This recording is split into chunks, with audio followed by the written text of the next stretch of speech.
Ei, me fala uma coisa, qual é a diferença entre os dons espirituais e o fruto do Espírito? Será que o fruto é dado, como é dado um dom espiritual? Como que eu consigo gerar o fruto do Espírito?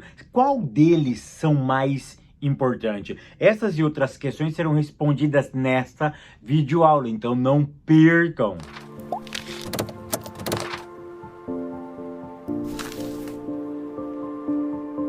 A paz, queridos, que bom estarmos aqui novamente no nosso programa semanal da Escola Bíblica Dominical para darmos sequência na nossa série de estudos bíblicos baseado no tema o verdadeiro pentecostalismo. Para quem não me conhece, eu sou o pastor Fábio Segantin. Se você é novo aqui no nosso canal, não perca essa oportunidade, porque aqui do lado tem um botãozinho vermelho. Se você não for um inscrito, clica nele e se inscreva, porque toda semana tem vídeo novo aqui no canal, maravilha? No mínimo 2 vídeos toda semana tem aqui no nosso canal. E se você for um inscrito, o YouTube vai lhe avisar quando nós postarmos um vídeo novo aqui, maravilha? E não esqueça também de deixar o seu joinha, de comentar e de compartilhar. Tem muitas pessoas que me dizem, Fábio, mas eu não recebo a notificação. Você tem que se inscrever, você tem que ativar o sininho, não esqueça disso. Ative também o sininho e deixe também o seu comentário, o seu like, compartilha, porque o YouTube entende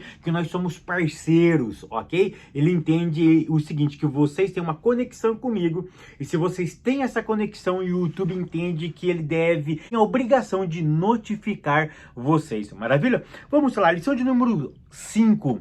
Hoje nós vamos falar de um tema muito importante, que eu particularmente sou apaixonado por esse tema, que hoje nós vamos falar sobre fruto do Espírito, o eu crucificado. É claro que a gente não vai explicar todas as 9 características do fruto do Espírito, ok? Nós vamos tentar fazer com que vocês entendam, primeiro, qual é a diferença básica entre um dom e o fruto do Espírito. Fruto é gerado ou é dado? Porque nós já aprendemos que o dom é um presente, dom é uma dádiva. Será que Deus também nos presenteia com o fruto do Espírito?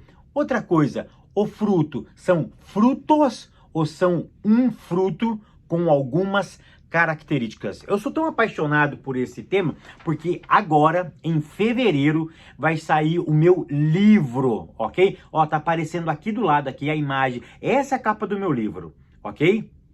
Essa é a capa. Em fevereiro sai, já está na editora.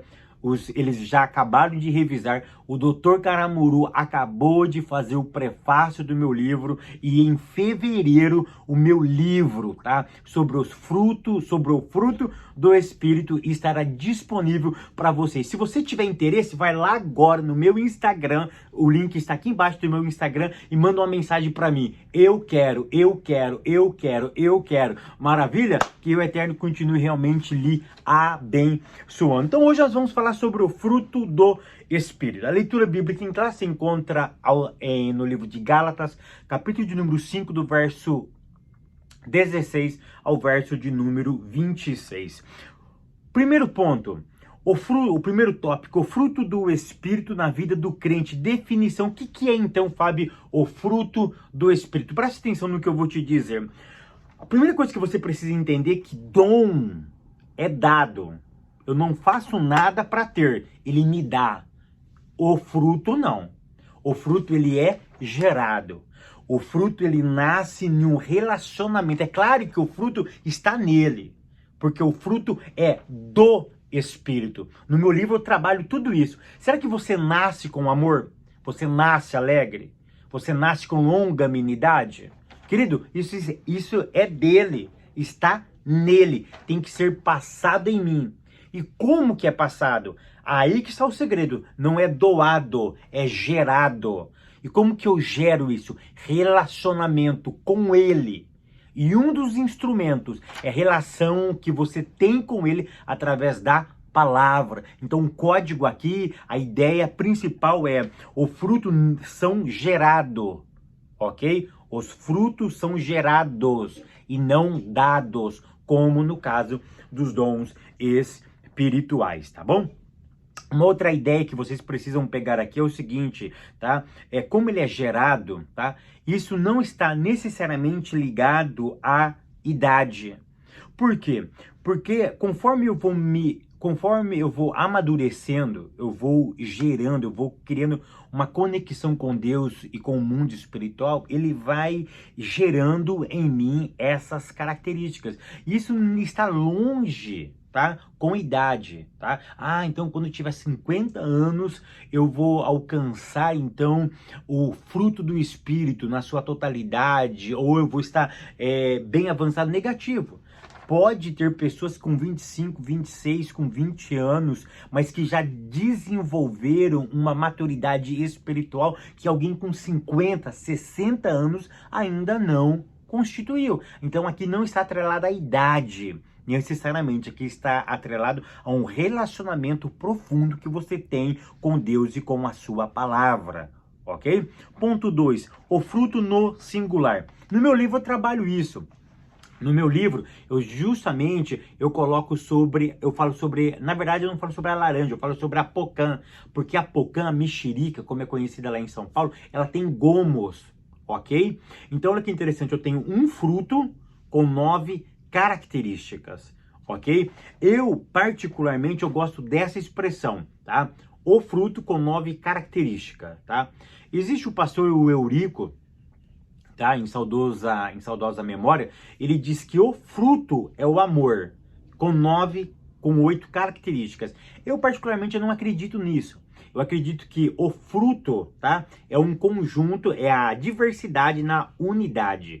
Ou seja, é a amplitude, é a maturidade que nós alcançamos no relacionamento com Deus e com a sua palavra, ok? Essa que é a ideia que eu acredito. Ponto 3, andar no Espírito. O que é andar no Espírito? Deixa eu te contar aqui uma coisa. Quando eu era jovem, o que eles mais gostavam de ir era no monte orar. E eu fui do monte, eu era do monte, mas tinha um problema. Eu não pulava, eu não gritava, eu não esperneava. E outra coisa, quando nós subíamos no monte para orar de noite, de madrugada, era aquele monte de molecada, aqueles irmãos casados, que abandonava as esposas para ir pro monte, né? Tô brincando. Aí o que acontecia? Tinha muitos deles que iam de olho fechado. Os irmãos chegavam assim no monte e ia com o monte de olho fechado. Eu falei, rapaz. E eles diziam que isso é andar no Espírito. E tinha árvores, segundo eles, o Espírito desviava eles das árvores. Enfim, né?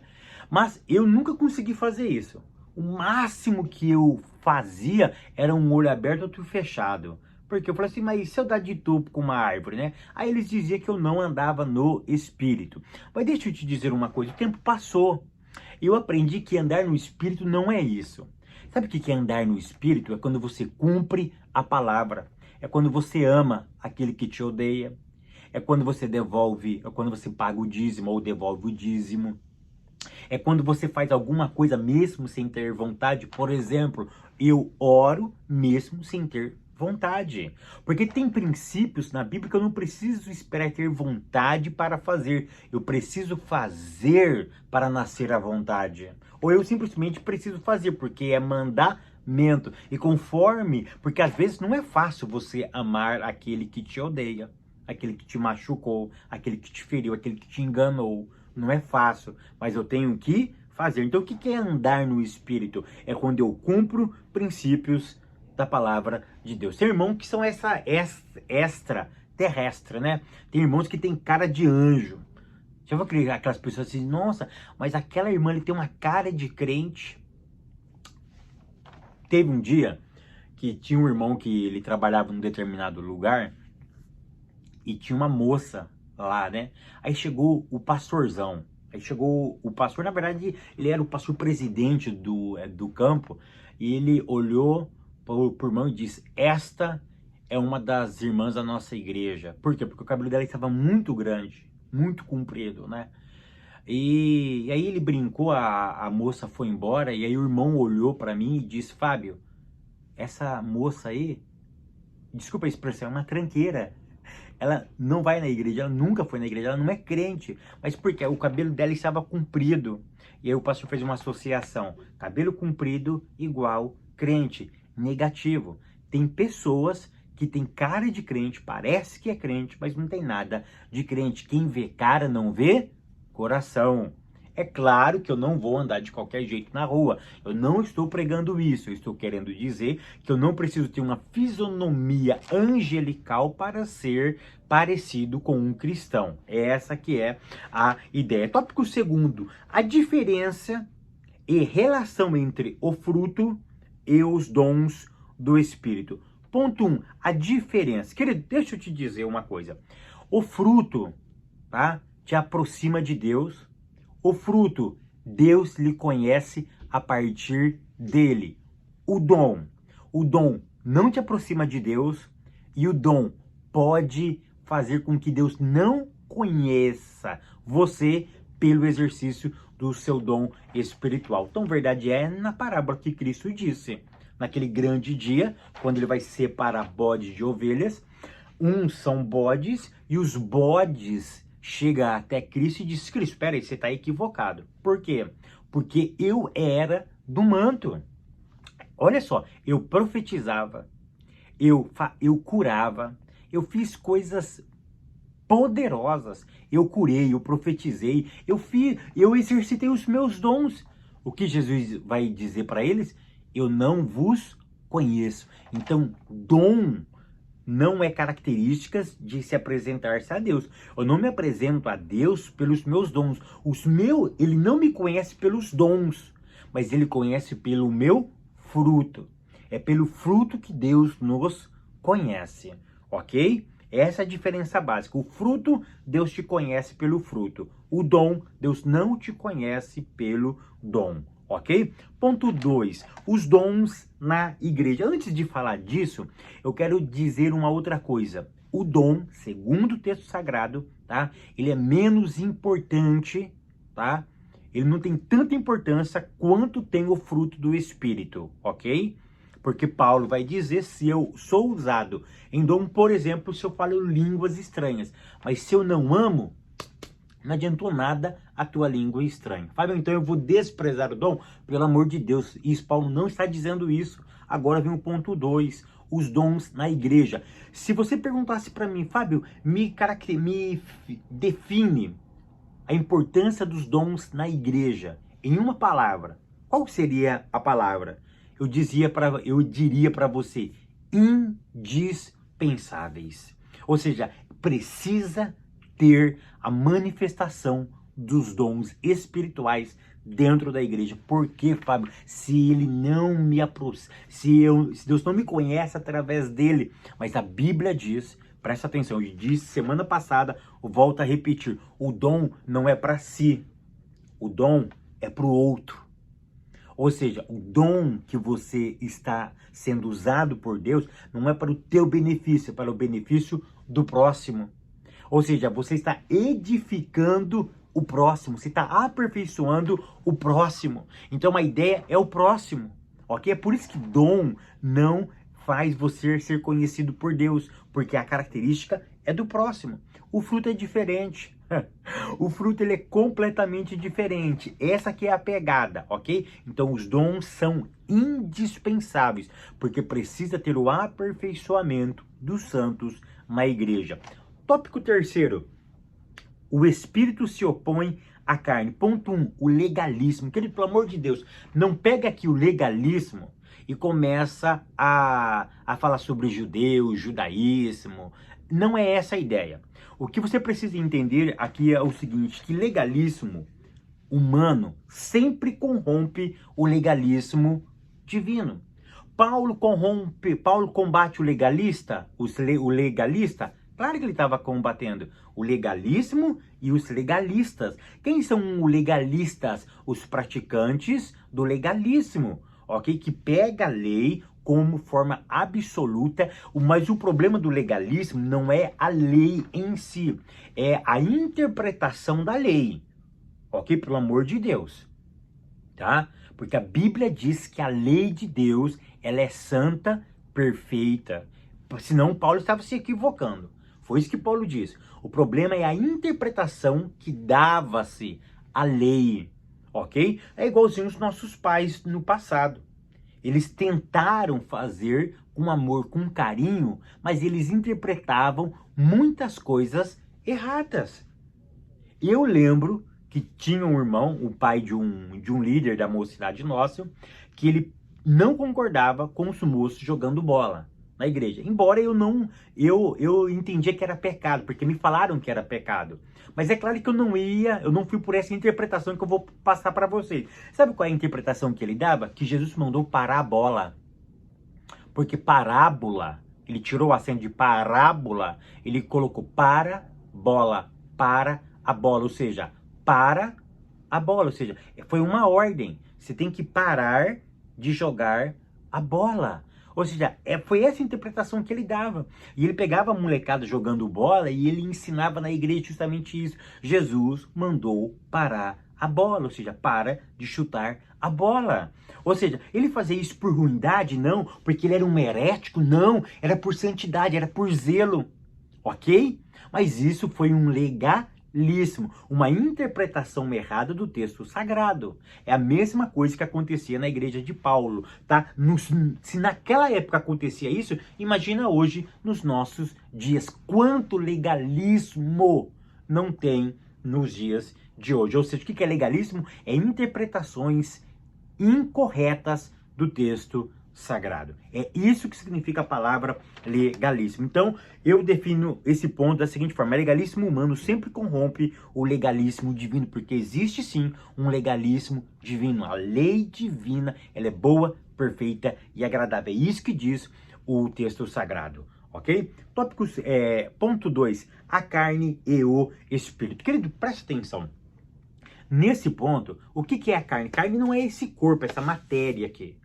Carne que ele está se referindo aqui é um conjunto de impulsos, aquela vontade que você tem de cometer um pecado. É a vontade que você tem, por exemplo, de fumar, de beber, a vontade que você tem de consumir coisas exageradas, de gastar mais do que você ganha.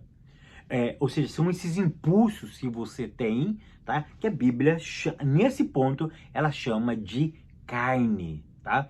E o que eu quero que você entenda aqui e transmita para sua classe é o seguinte, que sempre na trajetória humana, enquanto nós estivermos nesse corpo, tá?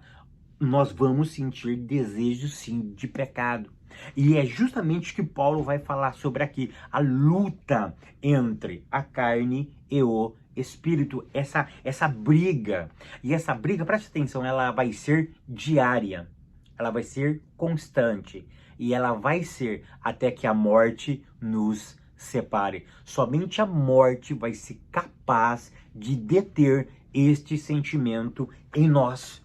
Ok? Ou seja, com a morte isso vai desaparecer. Mas enquanto estivermos aqui, não adianta, querido, você pode passar a semana inteira orando, você pode passar o mês inteiro orando, jejuando, consagrando. Vai ter um dia, vai ter um momento que você vai baixar a guarda, que você vai ser tentado a alguma coisa. Sabe por quê? Porque você é humano.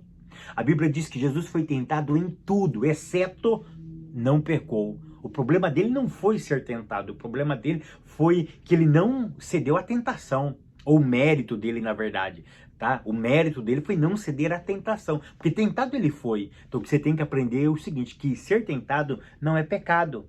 Pecado é ceder à tentação, ok? Nós sempre vai ter dia que você vai estar andando nas nuvens, vai ter dia que você vai estar em sapatinho de algodão, mas tem dia, meu irmão, que você vai pisar em prego, você vai pisar em espinho, você vai ter aquele desejo loucamente de fazer alguma coisa errada. E aí que entra o Espírito. E aí que você tem que estar aqui dentro a palavra de Deus guardada, para que possa ter uma luta constante entre a carne e o espírito. Quem é que vence, Fábio? Isso daí, eu trato isso no meu livro. É quem você alimenta mais. Ou seja, se você dá mais comida para a carne vai vencer. Mas se você der mais alimento para o espírito vai vencer a carne. Você vai sair dessa vitorioso. Ponto 3, os vícios. É tão interessante.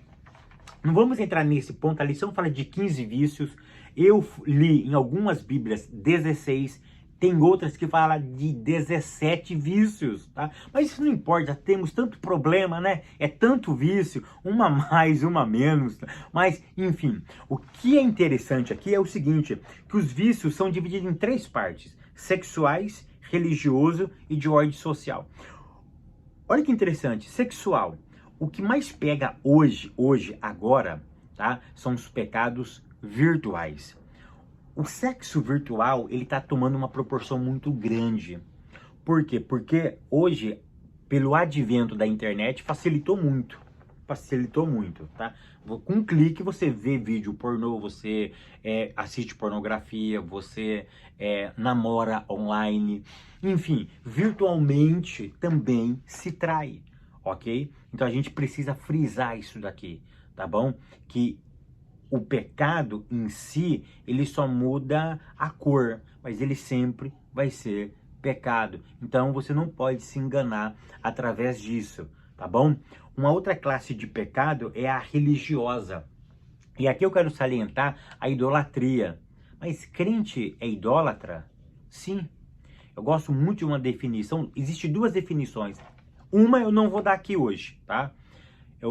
Talvez eu vou gravar um vídeo, tá? Que eu aprendi esses dias. O que é idolatria? Também numa outra visão que eu fiquei assim, apaixonado por essa interpretação, por essa visão. Mas deixa eu te dizer aqui uma outra que eu aprendi no seminário presbiteriano. Que estava um padre e um pastor conversando. E o pastor falou pro padre que eles eram idólatra. E o padre, muito sorridente, falou assim: concordo com você, filho. Nós podemos ser também idólatras. Aí ele falou assim: por que nós também? Porque vocês também são idólatras. Vocês nos acusam que os nossos ídolos não falam, não andam, ficam pendurados na parede. A única diferença entre nós, entre eu e você, é que o meu realmente fica na parede. O meu não fala, o meu não anda. Os seus ídolos falam, andam, pregam, cantam. Eu acho muito interessante essa ideia que ele passou para nós. Então nós temos sim um pouquinho, nós somos sim idólatras. Nós temos que controlar isso, nós temos que eliminar a idolatria. E a terceira ordem desses vícios é de ordem social. E é tão interessante que os maiores vícios estão na ordem social. Giram em torno de 10 vícios acerca de relacionamento. Sabe o que eu aprendo aqui, queridos? Que o diabo sempre vai nos atacar, nos relacionamentos. Por quê, querido? Presta atenção no que eu vou te dizer, porque se ele fere o teu relacionamento, por exemplo, com o teu esposo, com a tua esposa, com os teus filhos, com os teus amigos, no seu trabalho, ele acaba com você. Ou seja, isso vai gerar janelas emocionais, eu não vou falar incuráveis, mas com feridas terríveis dentro de nós. Você sabia que um dos maiores problemas que nós temos não são de ordem espiritual, mas são de ordens emocionais? É tão verdade, se você é um líder, você vai me entender. Nós que somos líderes, por exemplo, nós atendemos pessoas. E é raríssimo você ver um cristão com um problema de ordem espiritual. A maioria dos casos que nós atendemos são de origem emocional. Gasta mais do que ganha, problema com a esposa, problema com vice-versa, problema com os filhos, problema de amizade, problema de relacionamento, problema sentimental, enfim, as emoções estão ganhando muito peso. Então é por isso que Paulo vai dizer que os maiores vícios estão nos relacionamentos. E o relacionamento interfere diretamente no nosso relacionamento com Deus. É por isso que nós precisamos urgentemente mergulhar, beber, nos gerar dentro de nós o fruto do Espírito. Porque se eu gero o fruto do Espírito, eu tenho uma mente controlada. E meu livro vai falar justamente sobre isso.